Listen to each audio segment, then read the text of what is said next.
እስኪ ዛሬ በርከት ባሉ ሰዎች መጥቻለሁ ማለት ነው። እና ሰሞኑን ምንድን ነው እየተካሄደ ያለው እና ያለን እንሰማለን አንፈርድ ማላ እና እነ ሄሉሻ ብቻ ናቸው እንግዲህ አሁን ላይ ጥሩ ላይ ያሉት። ሌሎቹ እንግዲህ እዚህ ያሉት ሁላቸውም ፉሀር ደግሞ ምንድን ነው ሁለት ሴት ይዟል እሳ አሰላሙ አለይኩም ወረህመቱላሂ ወበረካቱ። ውድን የተከበራችሁ የቻናል ቤተሰቦች እንዴት ናችሁ? ደህና ናችሁ? ሁሉ ሰላም፣ ሁሉ መልካም ነው ያለው አልሐምዱሊላህ። ለቻናል አዲስ ከሆናችሁ ላይክ፣ ሰብስክራይብ እያረጋችሁ አበረታቱ። ምን ያገባው እዚህ አንድ ድመት አላልኳችሁ? ሚስት የሌለው ድመት። እስኪ ሚስት ፈልጉለት ለዚህ ድመት።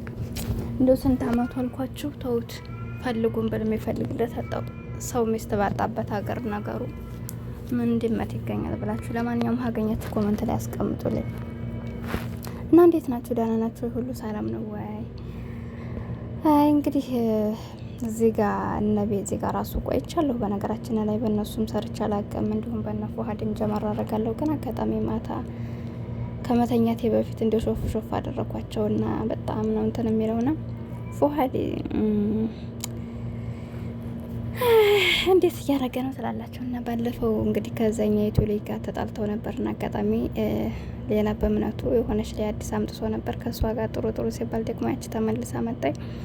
እንደው እንዴት ያለው ውሃ ቅዳ ውሃ መለስ የሆነ ህይወት አገኘን ትላላችሁ? አሁን ላይ ደግሞ ተስማማን ብለው ሁለቱም ማለት ነው በየእምነታቸው እንግዲህ ሁለት ሴት ተስማምተው እሺ ብለውት እየኖረ ነው ትላላችሁና ይሄ ነገር ያው ልክ እንዳልሆነ ብናቅም ግን ደግሞ እውነት ለመናገር እዚህ ጋር ልክ ነው ብዬ አላስብም። አንደኛ ምክንያቱም ፉሀድ ማለት መጀመሪያው አይደለም እንግዲህ ከፍቅር ጋር አይታችኋል። ብዙ ነገሮችን አሳልፈው ነበረ። ግን ደግሞ አይታችኋል የተከሰተባቸውን በመሀል ልጅ ወለዱ። ግን ደግሞ ይኸው አሁን ላይ አብረው አልሆኑም እና አንደኛ እምነታቸው አንድ አይደለም። ሁለተኛ ደግሞ ልጅን ያለ አባት ያለ እናት ማሳደግ የምር በጣም ከባድ ነው እና ወልጅ እንኳን ባላየውም በሰው ህይወት አየዋለሁ እና ልጅ ወልዶ መለየት በጣም ሀርድ ነው። በጣም ይሰቃያሉ ሰዎች ማለት ነው። ልላችሁ የምፈልገው ህይወት ይቀጥላል። ፍቅርም ሌላ ሰው አግብታ ትኖራለች፣ እሱም ሌላ ሚስት አግብቶ ይኖራል። አሁን ላይ እየኖሩ እንዳሉትም ማለት ነው። ብቻ መኖር ይቻላል። ግን የልጅ የአባትነት የእናትነት ጥያቄ ይመጣል በኋላ ና በዛ ላይ ደግሞ ፈጣሪያችን እምነታችን አንድ ካልሆነ ሰው ጋር በዚህ ልክ ባንሆን ጥሩ ነው ብዬ አስባለሁ። መወዳጀቱ አለ፣ ግን ደግሞ በሁላችንም እምነት ይሄ ነገር ትክክል አይደለም ብዬ ስለማስብ ነው። ያለፈው አለፈ። ግን ደግሞ ድጋሚ እንደዚህ አይነት ውስጥ ባይገባ ጥሩ ነበረ። አሁን ፍቅር እንደምታዩት ቀጥ ብላ እምነቱ አንድ ካልሆነ ሰው ጋር አላየኋትም አሁን ላይ።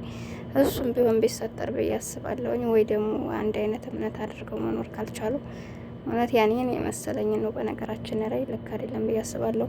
በመቀጠል ቤዚና ማርክ ደግሞ ሰሞኑን እየተካሄደ ያለውን እኔ በፊት ነበር ስሰራ የነበረው፣ አሁን ላይ አቁም ያለው በእነሱ መስራት እና እንደ አጋጣሚ ስገባ እኔ ደግሞ የሚገርማቸው ነገር ማርክና ቤዚን ብዙ ጊዜ አልሰራባቸውም፣ ግን ልሰራ ስፈልግ ምን እንደሚገጥመኝ ታውቃላችሁ? ሳያቸው በመሀል ሴት ገብታ ሲጣሉ ነው የምደርሰው። እና አሁን ደግሞ ትናንትና ሳይ በመሀል ያኔ ሌላ ሴት መጥታ አንድ ቤት ትኖራለች እያለ ምናምን አየሁት። ግን እኔ ይህን ባየሁ ብቻ መፍረድ ስለሌለብኝ ብዬ መለስ ብዬ ሳየው ከ3 ቀን ነው ከ4 ቀን በፊት እንግዲህ ማዘሩን አቅርቦ አብረን እንኖር የሚል ጥያቄ ለቤዚ አቅርቦላት ነበር። እሷ ደግሞ ገና ነው እያለኝ ነበር።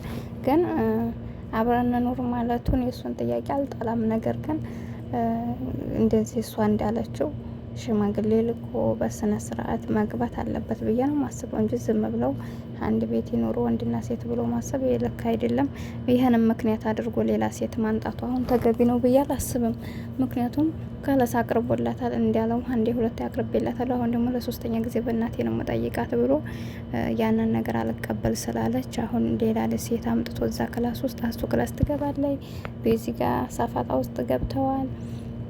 የሚመልስላት መልስ ልክ አይደለም እና የሰው ልጅ ያው መግባባት የሚባል ነገር አለ። በዚህ በነገራችን ላይ እድሜዋ ነው እንጂ አስተሳሰቧ በጣም እንደ ትልቅ ሰው ነው የምታስበው። በቃ አይምሯ ማለት ነው። እና እኔ የሰማኋት ራሱ አሁን እንዳላችሁ ባለፈው አልፈልግም አይደለም ያለችው፣ ግን በቃ በስነ ስርዓት ቅድሚያ ሽማግሌ ምናምን እንደዚህ ታልቆ እያለኝ ነበር። እንግዲህ ያ ሽማግሌ የሚባለው ነገር ምናልባት ወይ በትልቁ ድግስ ምናምን እንደዚህ አይነት ነገር የሚታሰብ ስላለው እሱ ደግሞ ያነደብሮት የሚሆን አላቅም። የሰው ልጅ ህይወት ሲኖር እኮ ሰብስቦ ህዝብን ስላበላን አይደለም። የእውነተኛ ህይወት መኖር ከፈለግን ሁሉንም ቀለል አድርገን ማድረግ ነው ማለት ነውና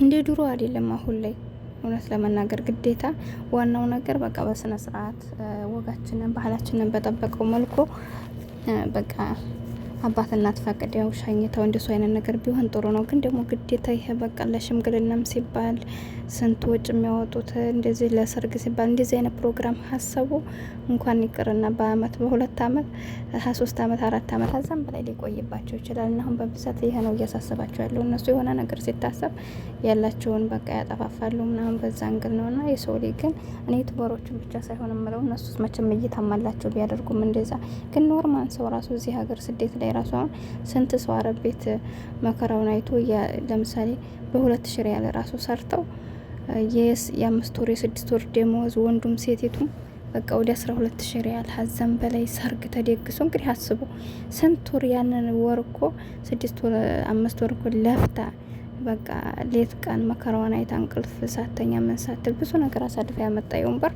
እዚህ ጋር ሆነ ዘመድ የለ ቤተሰብ የለ ማን አለ ማታውቁትን ሰው ሰብስባችሁ ነው የምታበሉትና የሰው ልጅ ዋናው ነገር በትክክለኛው ኒካህ ማድረጋችሁ ያኔ እነስ ብላለች አይደለም በቃ ሙዝም ብላችሁ ያንም መጥቶ ተጫውቶበት የሚሄደው ነገጧ ዙሮ የሚያያችሁ ቦታ ውስጥ ራሳችሁን መጣል በዛ ላይ የምናገኘው ብር እንዴት ብለን እንደው ሁላችሁም ታውቃላችሁና ኢኮኖሚ የሚባል ነገር አለ። ነገጧት ራሳችንን የሚጎዳን ይዩልኝ ስራ ሳይሆን ከሊሆን ዛሬ ተጋቡ ተባለ በቃ ጅምላይቱ ሁሉ ነገር ተደገሰ ተጨፈረ ምን ተባለ ይሄ ትዳር 6 ወር 5 ወር 2 ወር አያድርም ወዲያው በወራቸው ይለያያሉ ማለት ነው። እና የሰው ልጅ ተደግሶ መጋባቱ አይደለም ትርጉሙ። ግን ደግሞ ትክክለኛውና ፈጣሪ መፍራት ካለ በትንሽ ነገር ተጋብታችሁ ከዛ በኋላ ህይወታችሁን ያማረ ባላችሁ ብር የራሳችሁ የሆነ ቢዝነስ ከፍታችሁ መኖር ትችላላችሁና ከዛ እንግዲህ እንደ የምናገረው ለሁላችሁም ነው ማለት ነው።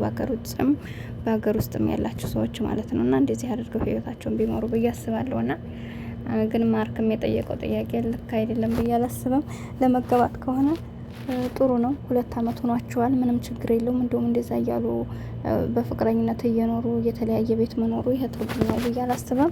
ከወጭም ከሁሉም ደስ ይላል። ግን ደግሞ በትክክለኛው መንገድ ቤተሰቦቿ ጋር በስነ ስርዓት ሽማግሌ ልኮ በሰላም ተቀብለው ተነስ ባላቸው ፕሮግራም አድርገው ህይወታቸውን ባንድ ላይ ቢመሩ ጥሩ ነው። እና እልህ የሚባል ነገር ህይወት ያበላሻል። እና እሷን ለመበቀል ብሎ ያችን ልጅ አስገብቷታል። ግን ልጅቱ እንደምትመለከቷት እኔ እንዲሁ ሴቶች ያላችሁ ወላሂ ሴትን ለመበቀል ብሎ እናንተ መጠቀሚያ ሲያደርጋችሁ የምትገቡ ሴቶች ምን አይነት ናችሁ? እውነት ለመናገር በጣም ነው የሚያሳዝነኝ። ና እንደነዚህ አይነት ሴቶች በሞሉበት ሀገር ባልና ሚስት ተጣልቶ እንኳን መታረቅ አይችልም። ምክንያቱም አንቺ ብትሄጂ ያችኛይቱ ቁማ እየጠበቀችው ስለሆነ በዛ እንግዲህ ወንዱ ተበላሽቷል። እና ሴቶች ባካችሁ መጠቀሚያ ሰውን ለመበቀያ መበሻሸቂያ አትሆኑና የራሳችሁ የሆነውን ህይወት ለመምራት ሞክሩ ብዬ አስባለሁ። እና እንግዲህ በዚህ እነሱ በዚህ መልኩ ተጣልተዋል ትላላችሁ። ለማንኛውም ቻናሌ ላይክ ሰብ እያደረጋችሁ ስህተት ካለብኝ አርሙኝ። አሰላሙ